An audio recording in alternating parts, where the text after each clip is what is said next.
Hello my dear friends. तो आप सभी कैसे हैं? आई थिंक सभी अच्छे होंगे।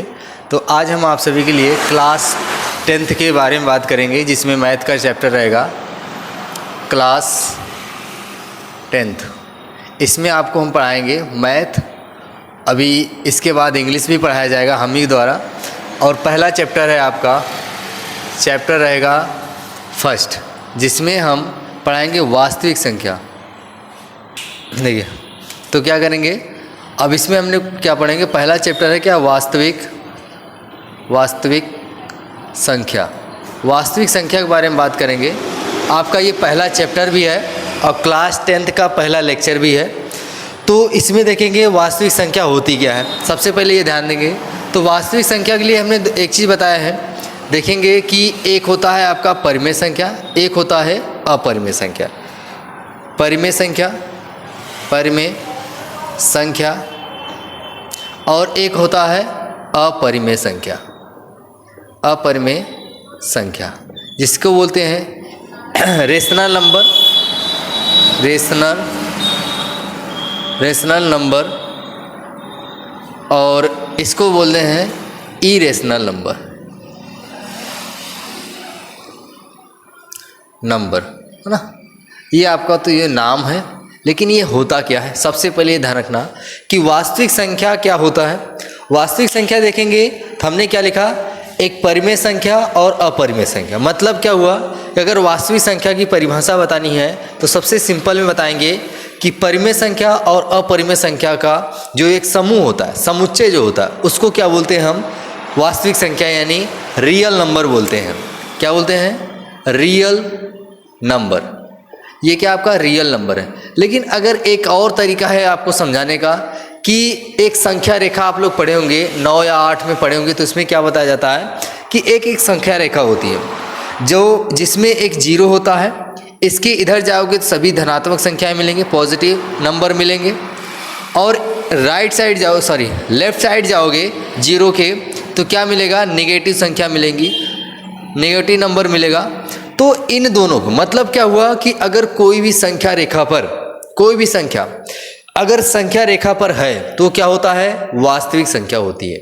मतलब देखेंगे कि दो तरीके से हम परिभाषा बता सकते हैं। क्या, पहला वास्तविक संख्या होता क्या है कि वास्तविक संख्या में देखेंगे एक परिमेय संख्या और अपरिमेय संख्या, इन दोनों के समूह को क्या बोलेंगे, वास्तविक संख्या बोलेंगे। लेकिन अगर एक और तरीका है कि अगर कोई भी संख्या रेखा इसे दे दिया जाए, संख्या रेखा के बारे में बात कर रहे हैं, यानी संख्या रेखा पे अगर जो भी जितने भी संख्या हैं उन सभी क्या बोलेंगे, हम वास्तविक संख्या बोलते हैं। तो यहाँ पे इतना ध्यान रखना। फिर इसके बाद आते हैं, देखो यहाँ पे जो लिखा गया है परिमेय संख्या और अपरिमेय संख्या, ये दोनों होते क्या। सबसे पहले ये ध्यान रखना कि ये दोनों संख्याएं होते क्या। परिमेय संख्या का मतलब क्या होता है कि अगर कोई भी संख्या है ना, अगर कोई संख्या है, मान लेते हैं कि उसको हम क्या लिख दें, P/Q के रूप में लिख सकते हैं। कोई भी संख्या है उसको अगर हम P/Q के रूप में लिख सकते हैं तो इसको क्या बोलेंगे, हम परिमेय संख्या बोलेंगे। अगर नहीं लिख पाओगे तो क्या हो जाएगा, अपरिमेय संख्या होगा, इरेशनल नंबर होगा। समझा। अब यहाँ पे एक चीज देखना कि P और Q है क्या ना, यहाँ पे P क्या है, Q क्या है। दोनों में एक चीज ध्यान रखना कि अगर आपको P/Q लिखा गया और कह दिया जाए कि P/Q एक परिमेय संख्या है, तो ये P और Q है क्या। सबसे पहले ध्यान रखना, P और Q एक संख्या है जिसमें क्या है, आपको मिलेगा इसका HCF आपको देखने को मिलेगा, HCF क्या होगा, इसका HCF हमेशा 1 आएगा। P और Q का HCF क्या आएगा, 1 आएगा। इसका मतलब क्या हुआ कि अगर कोई भी संख्या है P/Q में रूप में लिखे हो, उसमें कोई सह अभाज्य संख्या ना होनी चाहिए, सह अभाज्य संख्या होनी चाहिए। जिसका मतलब ये हुआ, जैसे अगर हम एक एग्जाम्पल देखें, जैसे देख लो यहाँ पे हम लिख दे रहे हैं कि 3/5 और एक यहाँ पे लिख दे रहे हैं 6/10। ये दोनों संख्या है, देखोगे तो इसको क्या है, 3/5 लिख दिया और इसके बाद का ये 6/10 है ना। ये दोनों ही क्या है, P/Q के रूप में है। लेकिन हमने एक चीज़ और बताया कि इसका हमेशा क्या आना चाहिए, HCF 1 होनी चाहिए। तो इसका मतलब ये अभी जो 6/10 है, इसको अभी और ज़्यादा सरल कर सकते हैं। समझा कि मतलब 6/10 है, तो इसको हम अगर जब तक HCF यानी P का मान यानी अंश का मान और हर के मान में कोई भी कॉमन संख्या ना हो जो ये दोनों काट दे, अगर है तो पहले इसको सॉल्व करोगे। जैसे देखो 6 है, 6 में देखोगे इसका गुणनखंड करोगे तो क्या आएगा, 2 गुणे 3 आएगा, समझा। और अगर 10 का गुणनखंड करोगे तो क्या होगा, 2 गुणे 5 होगा, समझा। ये दो संख्या है। अब देखो ये दोनों में देखोगे 2 एक कॉमन संख्या मिल रही है, तो इन दोनों के 2 एक कम 2, 2 एक कम 2 कट गया, आया कितना 3/5। अब ये 3/5 में केवल 3 और 5 को एक ही संख्या विभाजित कर सकती है, वो कौन सी संख्या है, 1। 1 से हमेशा जितनी भी संख्या है सब विभाजित हो जाती है। 3 का भाग अगर 1 से देंगे तो ये 3 कट जाएगा, यानी 1 तिहाई 3 आएगा। ऐसे 5 से करेंगे तो 1 बचे 5, यानी ये इसका मतलब क्या हुआ कि HCF का मतलब ये है कि ऐसी संख्या जो जितने भी संख्याएं दी गई उन सबको क्या करें, विभाजित कर दे, समझा। तो यानी हम क्या कर रहे हैं, यहाँ पे 3/5 है, 3/5 में एक ही ऐसी संख्या जो क्या कर रही है, विभाजित कर रही है, वो कौन सी है, 1 है, यानी 3/5 हुआ। पहली संख्या ये हो गया। दूसरी चीज ये क्या है कि P और Q में जो Q का मान है वो हमेशा क्या होना चाहिए, 0 के बराबर नहीं होना चाहिए। Q का मान क्या होना चाहिए, 0 के बराबर नहीं होना चाहिए, समझा। तो अगर 0 के बराबर हो गया Q का मान, इसका मतलब हर का मान। अगर हर का मान क्या है, यहाँ देखो जैसे हमने लिख दिया 5/0, तो ये आपका परिमेय संख्या नहीं है, इसको बोलते हैं अपरिभाषित। अपरिभाषित मतलब क्या है कि ये परिभाषित नहीं है। इसका अक्सर अगर देखोगे तो इसका मान आता है इन्फिनाइट, अनंत जाता। अनंत का मतलब क्या होता है, कोई संख्या नहीं, है ना। एक संख्या उसके बाद भी एक संख्या आ सकती है, यानी अनंत का मतलब ये है। अब इसके बाद देखेंगे यहाँ पे Q का मान 0 नहीं होना चाहिए, पहली बात।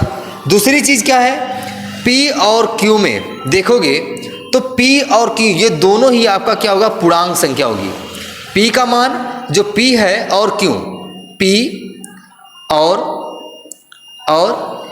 Q, अगर ये दोनों मान क्या हो जाएंगे, एक पूर्णांक संख्या होती है। अब यहाँ पे आपको एक सवाल ये उठेगा कि पूर्णांक संख्या होता क्या है। देखो पूर्णांक है, क्यों, पूर्णांक का मतलब क्या होता है कि एक संख्या रेखा लो, अगर उस संख्या रेखा पे 0 ले लो, इसके साथ प्राकृतिक संख्या भी, जैसे 1, 2, 3, 4, 5, ये सभी संख्याएं अगर आ रही हैं इन्फिनाइट तक, तो वो भी क्या होता है, हमारा पूर्णांक होता है। पूर्णांक के साथ एक और है यहाँ पे -1, -2, -3, -4, यानी इसका मतलब यह हुआ कि प्राकृतिक संख्या मतलब होता है जिसमें 1, 2, 3 यानी 1 से स्टार्ट होता है, प्राकृतिक संख्या होता है। अगर उसमें 0 जोड़ देते हो तो क्या होता है, पूर्ण संख्या होती है। अगर वो प्राकृतिक पूर्ण संख्या के साथ ऋणात्मक प्राकृतिक संख्या मतलब 0, 1, 2, 3, 4, 5 ये सब है, इसके साथ -1, -2, -3, -4 ये सभी आ जाए और इसमें लग जाए, समूह में एक बन जाए, तो उसको क्या बोलेंगे हम, पूर्णांक संख्या बोलते हैं। इसका मतलब क्या हुआ कि अगर P और Q में पूर्णांक संख्या है तो उसको क्या बोलेंगे हम, यहाँ पे रहेगा। यानी परिमेय संख्या क्या क्या नियम है, पहला काम है कोई भी संख्या दे दिया जाए तो उसको P/Q में लिख सकते हो, अगर लिख सकते हो तो क्या होगा, परिमेय संख्या होगा। अब P/Q है क्या, P और Q एक पूर्णांक संख्या है, पहली चीज। दूसरी चीज क्या है, P और Q का क्या होना चाहिए, HCF क्या आना चाहिए, 1 आना चाहिए, पहली बात। अब इसके बाद यहाँ पर देखो जो Q का मान है वो कभी भी 0 नहीं होना चाहिए। अगर 0 हो गया तो यानी हर का मान क्या है, 0 हो गया तो यानी ये क्या है, अपरिभाषित, यानी परिमेय संख्या नहीं है।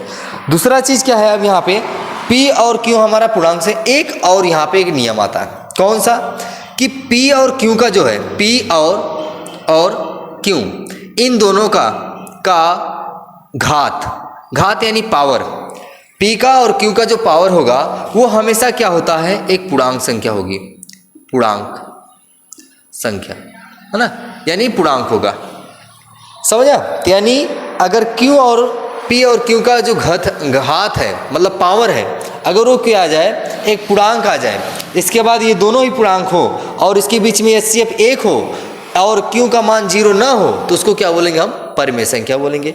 अब देखो कैसे हम पता करेंगे ये परिमेय संख्या में है। देखो एग्जाम्पल देख रहे हैं, इतना याद रखना कि परिमेय संख्या क्या होता है, जिसे हम P/Q के रूप में लिख सकते हैं, और P और Q एक सह अभाज्य संख्या होनी चाहिए। सह अभाज्य संख्या मतलब क्या है, यहाँ पे उसका HCF हमेशा 1 होना चाहिए।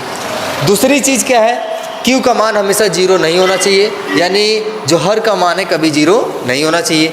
अब देखो यहाँ पे पूर्णांक हमेशा क्या, सॉरी, P और Q का जो घात होनी चाहिए यानी पावर होना चाहिए, वो क्या होना चाहिए, पूर्णांक में होनी चाहिए। अब देखो एग्जाम्पल से हम बता रहे हैं, ये तो हमने अभी थ्योरी से बताया। अब एग्जाम्पल देखो बिना एग्जाम्पल के आप कोई भी मैथ नहीं सीख सकते ना। जितने भी एग्जाम्पल लगाओगे, जितना सवाल लगाओगे, उतना आपको समझ में आएगा और उतनी ज़्यादा आपको क्या होगा, मैथ का एनालाइज कर सकते हो, यानी उसको समझ सकते हो। अब देखो यहाँ पे देखो, पहला चीज़ हमने एकदम नॉर्मल लिया, जैसे देखोगे 3/4, ये आपका देखोगे 3/4 में देखोगे इसकी घात 1 है, इसकी घात 1 है।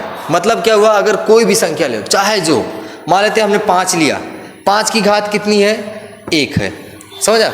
अगर कोई भी संख्या का पावर में कोई भी संख्या नहीं है तो उसका मतलब उसके पावर 1 होगा। जैसे हमने लिख दिया 2 यानी 25 है, 25 का मतलब है कि 25 की घात 1 है, समझा। कुछ लोग सोचेंगे ये इसकी पावर 0 है।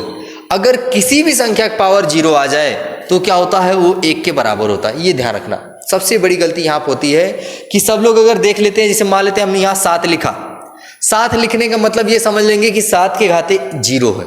0 नहीं है, 1 है, यहाँ 1 है। अगर 0 हो गया तो ये क्या बस किसके बराबर होता है, 1 के बराबर होता है। इतना ध्यान रखना, पहली चीज़ यहाँ पे कंप्लीट हुआ। और पूर्णांक संख्या में 0 भी आता है, 1 2 3 4 5 यानी प्राकृतिक संख्या भी आती हैं। इसके साथ ऋणात्मक प्राकृतिक संख्या भी आती है, मतलब नेचुरल नंबर होंगे, negative natural number, positive natural number और 0, ये तीनों मिलके पूर्णांक संख्या यानी इंटीजर नंबर बनाते हैं। अब देखो यहाँ पे इसकी भी पावर 1 है, इसकी भी पावर 1 है, और यहाँ ये 3 है, ये भी 4 है, और यहाँ पे देखो 4 हर का मान 0 नहीं है। इसका मतलब ये क्या है, परिमेय संख्या है, परिमेय संख्या है, समझा। अब अगर हमने दूसरा दे दिया एग्जाम्पल में, जैसे अगर लिख दिया जाए यहाँ पे 3 के घाते 1/2 और बटे में क्या है 4। अब ये बताओ परिमेय संख्या है कि नहीं। सबसे बड़ी चीज़ ये, पहले पहचानो कि ये परिमेय संख्या है कि नहीं है। तो पहचानने के नियम क्या है, सबसे पहले हमने यहाँ पे ध्यान रखना कि जो हमने बताए हैं कि P और Q जो है, जो भी P/Q लिखा गया है, उसकी पावर हमेशा क्या होनी चाहिए, पूर्णांक संख्या में होनी चाहिए। ये ध्यान रखना, अगर पूर्णांक संख्या नहीं है तो इसका मतलब वो परिमेय संख्या नहीं होगा। अब देखो यहाँ पे पूर्णांक संख्या नहीं थी, ये है क्या, एक भिन्न के रूप में। 3 के घाते क्या है, 1/2। 3 के घाते 1/2 है, तो इसका मतलब ये क्या हुआ, परिमेय संख्या नहीं है। ये क्या बन जाएगा, अपरिमेय संख्या, अपरिमेय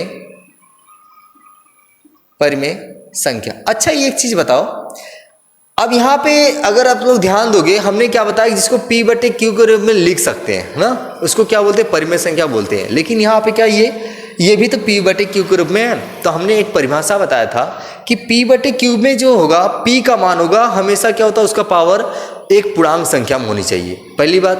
और दूसरी बात, यहाँ पे 1/2 का मतलब है, जिसे हमने क्या लिखा, 3 घाते 1/2। इसका मतलब क्या हुआ कि 3 करड़ी में 3, करड़ी में 3 का मतलब क्या होता है, 3 का वर्गमूल। अब 3 का वर्गमूल क्या होता है, 1 दशमलव कुछ आएगा, इसे इन्फिनाइट तक जाता है, समझा। जब इन्फिनाइट तक गया तो इसका मतलब इसको डिफाइन नहीं कर सकते कि ये कहाँ तक जाएगा। जब नहीं डिफाइन कर सकते हो तो इसका मतलब क्या होगा, अपरिमेय संख्या बनेगा। ये ध्यान रखना। अगर देखो नहीं समझ में, कुछ भी नहीं समझ में आ रहा है, जो भी आपको नहीं समझ में आएगा उसको कमेंट करके बताइएगा। हम अगले लेक्चर में पूरा आपको कंप्लीट वीडियो बना के तुमको समझा के बता देंगे, समझा। अभी तक इतना ध्यान रखना कि क्या है, 3 के घाते 1/2 है, बटे में 4 है। अगर इसकी पावर 1/2 है तो इसका मतलब क्या, ये एक अपरिमेय संख्या है। अब कभी कभी क्या होता है, क्वेश्चन पूछ दिया जाता है, जैसे यहाँ पे देख लो। इसी को एक दूसरी तरीका से देख लेते हैं।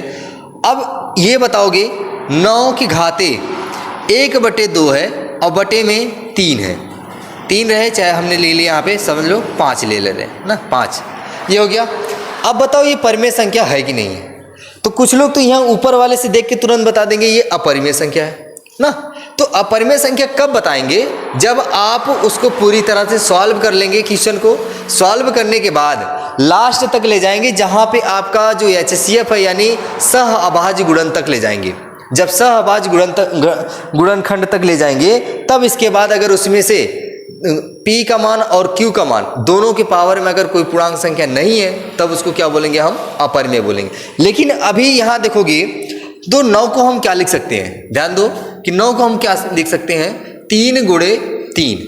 और आपने 8 में पढ़ा होगा कि अगर कोई भी संख्या है ना, दोनों का गुणा किया जाए और उसमें दोनों संख्याएं बराबर हैं, दोनों संख्या बराबर है, जब ये दोनों संख्या बराबर है तो इसकी घात को जोड़ लिया जाता है। और हमने इसके पहले अभी जस्ट बताया है कि कोई भी संख्या होती है उसकी पावर कुछ नहीं होती तो उसकी पावर 1 जरूर होता है, समझ लेना। तो अब यहाँ पे 3 के घाते 1 है और इसकी भी घाते 1 है। हमने एक चीज़ बताया कि अगर आधार सेम रहे यानी बेस सेम रहे तो पावर को क्या कर लिया जाता है, जोड़ लिया जाता है। तो यहाँ पे देखोगे 3 और 3 ये दोनों बराबर हैं, सेम है। अब इसकी घात 1 है, इसकी घात 2। देखो एक चीज़ ध्यान रखना, घात से मतलब नहीं है, घात आपका चाहे जोड़ है 1 2 3 4 5 है, चाहे जोड़ है, इससे नहीं मतलब, लेकिन इसका आधार बराबर होना चाहिए। घात बराबर रहे या न रहे इससे नहीं मतलब है, लेकिन अगर क्या है इसका आधार बराबर है तो उसके घात को जोड़ लेंगे। देखो कैसे जोड़ेंगे, ये 3 है, यहाँ 3 ऐसे लिख देंगे, फिर इसकी घात क्या है 1 है, इसका 1 और प्लस में इसका 1, दोनों का मिलके क्या बन जाएगा 3 के घाते 2। ये हो गया। यानी हम 9 को क्या लिख सकते हैं, 3 गुणे 3 लिखो या 3 के घाते 2 लिखो, दोनों लिख सकते हैं। अब यहाँ पे आना, इसको हम 9 को हम दूसरी तरीके से लिख देंगे, क्या 3 के घाते 2 और पूरे के घाते 1/2 और अपान में 5, ये लिख दिया। अब इसको सॉल्व करने का एक और तरीका ध्यान रखना कि 8 में आप लोग पढ़े होंगे कि 3 किसी के पावर n है, किसी भी संख्या का पावर मान लेते हैं, यहाँ पे a मान लेते हैं, कोई एक क्या है संख्या बेस है a, उसकी पावर n है। अब इसके बाद n के पावर इस पूरे के पावर अगर क्या होगा m हो जाएगा। तो इसको एक और तरीका क्या लिख सकते हो, देखो यहाँ पे हमने देखो 2 तरीका, यहाँ पे सबसे बड़ी कंफ्यूजन यहाँ आएगी, कुछ संख्या ऐसे मिलेंगी a के पावर n और n के पावर m, है ना, ये अलग है और ये अलग है, दोनों बराबर नहीं। कभी भी अगर इस तरह आया a के पावर n के पूरे के पावर m और अगर कह दिया जाए a के पावर n बराबर फिर n के पावर m, तो ये आपस में बराबर कभी नहीं है, कभी भी बराबर नहीं है, इतना ध्यान रखना। अभी एग्जांपल देकर बताएंगे कैसे है। देखो अब इसके बाद आते हैं इसमें a के घाते n है, अब इस पूरे के घाते m है। इसका मतलब क्या हुआ कि हम इसको कोष्टक को जब हटाते हैं तो बेस वैसे रहेगा, जो बेस का मान है वो वैसे पड़ा रहेगा, इसके साथ m का गुणा n के साथ कर देंगे, m गुणे n, ये हो गया। लेकिन इसमें नहीं करेंगे, ये आपका m का गुणा n में नहीं होगा। दोनों का एग्जाम्पल देख लो, जैसे अगर हम यहाँ पे लिख दें कि 2 के घाते 3 के लिख रहे हैं, 3 के घाते 2 और इस पूरे के घाते 2, ये कर दिया। इसका मान कितना आएगा, देखो हमने अभी देखो यहाँ पे जो अप्लाई किया है इस पे अप्लाई करना है। अगर ये कोष्टक को हटाओगे तो इसका जो घात है पावर जो है वो मल्टीप्लाई में हो जाएगा यानी गुणा हो जाएगा। तो क्या करेंगे 3 2 गुणे 2 यानी क्या आएगा 4 आएगा। 4 का मतलब क्या होगा 3 के घाते 4, ये हो गया। अब 3 के घाते 4 का मतलब क्या होता है 81 होगा। ऐसा है 3 त्रिक का 9, 9 त्रिक 27, 27 यहाँ 81, ये हो गया। अब इसके बाद आते हैं, देखो अब यहाँ से इसको सॉल्व करो, 3 के घाते 2, 3 के घाते 2 का मतलब 3 का गुणा 2 बार, 3 त्रिक का 9, 9 हो गया। अब 9 के घाते 2 है, 9 के घाते 2 मतलब 9 9 81, देखो दोनों बराबर हो गए, राइट हैंड साइड और लेफ्ट हैंड साइड दोनों बराबर हो गए। लेकिन अगर यहाँ पे देखोगे इसको इस तरह से करो, 2 के घाते 2 सॉरी यहाँ देखो 3 है, 3 के घाते 3 और यहाँ पे देखो 2 के घाते फिर 2 ना, देखो सेम ये लिखे केवल कोष्टक हटा दिया। कोष्टक हटाने देखो क्या मतलब निकलेगा, 3 के घाते 2 और 2 के घाते 2, इसका मतलब ये हुआ कि यहाँ पे 3 के घाते 2 था लेकिन 2 के घाते फिर क्या हो गया 2 हो गया। तो अब यहाँ पे देखोगे, अच्छा यहाँ पे देखो इसमें दोनों बराबर आएंगे, ये ध्यान रखना कि ये दोनों ही बराबर आएंगे क्योंकि इसमें भी 4 हो जा रहा है, इसमें भी 4 हो जा रहा है ना। तो इसको एक तरीका बता रहा है 3, यहाँ पे लिख लो, इसको 3 बना लो, यहाँ पर भी 3 बना लो, तो कितना हो जाए 3 दूनी 6 हो गया, 3 दूनी 6 हुआ। अब इसके बाद यहाँ पे कितना आएगा 6 का अगर इसमें करोगे तो 3 8 त्रिक 24, यहाँ पे 243 आएगा, समझा, यानी 3 के घाते 6 243। अब इसके बाद यहाँ पे लिखोगे, अब यहाँ देखो 2 3 त्रिक का यहाँ पे 3 लिखोगे। अब 9 के करोगे तो 9 के घाते जब 3 करोगे, एक चीज ध्यान रखना 6 हुआ तो क्या लिखेंगे 3 गुणे 3 गुणे 3 गुणे 3 गुणे 3, 1 2 3 4 5 6, ये हो गया। 3 त्रिक का 9, 3 त्रिक का 9, 3 त्रिक का 9, यहाँ पे क्या होगा 9 9, ये 9 हुआ, ये भी 9 हो गया, ये भी 9 हो गया। तो 9 9 81 फिर गुणे 9 यानी कितना आएगा 9 9 8 72, सॉरी यहाँ पे जो हमने लिखा ये गलत था, 9 अठे बातें यानी 729 आया। अब 9 की घाते 3 है, इसका भी मान क्या आएगा 729। ये भी क्या है 729, दोनों ही क्या हो गए बराबर आ गए। लेकिन अब यहाँ पे देखोगे इसकी घात हम 3 कर रहे हैं ना, हर बार देखो बराबर हो जाए, जब तक ये 2 को नहीं हटाओगे तब तक नहीं हटेगा, है ना। छोड़ो, ये एग्जाम्पल में थोड़ा सा देखो दोनों ही बराबर हो जा रहे हैं। अच्छा नहीं सही है, देखो अब 3 के घाते हैं। अब यहाँ पे देखोगे 2 की घाते 3 का मतलब क्या है, पहले ये ध्यान रखो, ये क्या 3 के घाते 2 है, अब 2 के घाते 3 है, 3 के घाते 2 है और 2 के घाते 3 है, यानी 2 के घाते 3 होने का मतलब क्या है 2 गुणे 2 गुणे 2 यानी क्या आएगा 8 आएगा। तो यानी ये पूरा मिलके 3 के घाते क्या हो जाएगा 8 होगा। 2 के घाते 3 का मतलब 8, ये हो गया। अब 3 के घाते 8, 3 के घाते 8 का मतलब क्या हुआ, यहाँ पे देखोगे तो 3 के घाते 8 का मतलब है कि आप 3 का गुणा 8 बार करेंगे। इसमें देखो 3 का गुणा हमने कितनी बार किया था 6 बार किया था, लेकिन जब 3 का गुणा 8 बार करेंगे तो इससे 2 एक्स्ट्रा करेंगे तो कितना आएगा 6 2 8 यानी 9 9 81 और फिर इसके बाद 9 9 81 8 9 9 के 9 18 18 और 8 18 8 26 और 2 9 अठे 9 सत्ते 63 63 2 65 यानी 6561 ये आएगा। समझा, दोनों में देखो अंतर है कि नहीं, संख्या का अंतर है। तो इसका मतलब क्या हुआ कि a के घाते n और पूरे के घाते m का मतलब होता है a के घाते m इंटू n। और यहाँ पे अगर देख लिया जाए तो a के घाते n और n के घाते m है, ये दोनों में अंतर है, तो ये बराबर कभी नहीं होगा, ये नोट कर लेना कहीं पे। समझा, अब आते हैं हम अपने टॉपिक पे। समझा, अब ये टॉपिक क्या है आपका देख लो। जैसे देखो ये दिया गया है, अब इसमें क्या करेंगे हम 3, अभी हमने बोला ना कि कोष्टक हटाएंगे तो गुणा हो जाएगा 2 गुणे 1/2। और एक चीज़ हमने और बता रहे हैं कि कोई भी संख्या लिखा रहता, कोई भी संख्या लिखा रहेगा, अगर कोई संख्या लिखा गया है तो उसका मतलब है उसके बटे में 1 जरूर होता है। समझे, उसके बटे में क्या होता है 1 जरूर, जैसे 6 लिखा 6 के बटे में 1 जरूर रहेगा। तो यहाँ पे क्या 2 के बटे में 1 हो गया। अब देखो अंश का गुणा अंश में करेंगे, हर का गुणा हर में, अब इसके बटे में 5 लिख दो। फिर देखोगे 3, अब देखो जितना भी है ये 3 के घात में है, कभी ये मत समझना इसके साथ है। ये क्या 2 का गुणा 1 में 2 हुआ, 2 का गुणा 1 में हुआ 2 हुआ, तो 2 1 कम 2 2 1 कम 2 यानी इसकी घात क्या बन जाएगी, क्या बनेगा 3 के घाते 1 बटे में 5 यानी 3/5। देखो इसकी भी घात 1 है, 5 की भी घात 1 है, इसका एचसीएफ निकालोगे तब भी 1 आएगा, यानी ये क्या है आपका परिमेय संख्या है, परिमेय संख्या। अब ये ध्यान रखना, इसका मतलब क्या हुआ कि हमने ये 3 एग्जाम्पल से क्या समझ में आया, इसका मतलब ये हुआ कि पहले आप देखेंगे क्या कि इसकी पावर क्या है, पावर के बाद ये देखेंगे हल करने लायक है कि नहीं। अगर हल कर सकते हो तो इसको पहले हल करो, जब हल कर लेना तब लास्ट में जाके अगर इस रूप में आ जाए तब जाके उसकी घात को और हर चीज़ को पहचान के तब जाके आपको बताना पड़ेगा। वैसे डायरेक्ट देख के मत बताइएगा ये परिमेय संख्या है कि अपरिमेय, पहले इसको सॉल्व कर लीजिएगा तब बताइएगा। तो आज के लिए इतना ही, कल आपको पढ़ाएंगे अपरिमेय संख्या। और आज हम आपको लोग को क्या दे रहे हैं, होमवर्क के टाइप में दे रहे हैं कि आपको क्या करना है, अब पहचानना है कि इसमें से कौन सा परिमेय है और कौन सा अपरिमेय होगा।